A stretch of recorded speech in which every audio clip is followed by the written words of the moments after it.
ప్రజలకు మంచి చేయగలిగాం, ప్రతి ఇంటికి మంచి చేయగలిగాం. కాబట్టి ఈరోజు నేను గర్వంగా కూడా చెప్తా ఉన్నా, ఇక్కడ మనలో ఉన్న ఎవరైనా కూడా ఏ పదవికైనా కూడా పోటీ పడితే రాష్ట్ర ప్రజలు జరిగిన మంచికి మనల్ని గుండెల్లో పెట్టుకుని ఎప్పుడు గెలవనంత మెజారిటీతో గొప్పగా గెలిపించే కార్యక్రమం జరుగుతుంది అని చెప్పి కూడా చెప్పడానికి గర్వపడతా ఉన్నా.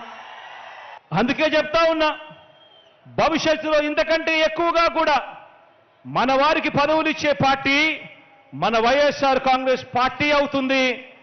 ఎంతో భవిష్యత్తున్న పార్టీ, మీ అన్న, మీ తమ్ముడి, మీ బిడ్డ మన వైఎస్ఆర్ కాంగ్రెస్ పార్టీ అని చెప్పడానికి గర్వపడతా ఉన్నా. ఈరోజు వ్యక్తిగతంగా ఒక్క విషయం చెప్తా ఉన్నా, పార్టీలో ప్రతి ఒక్క కార్యకర్తకి కూడా అండగా ఉంటామని చెప్పి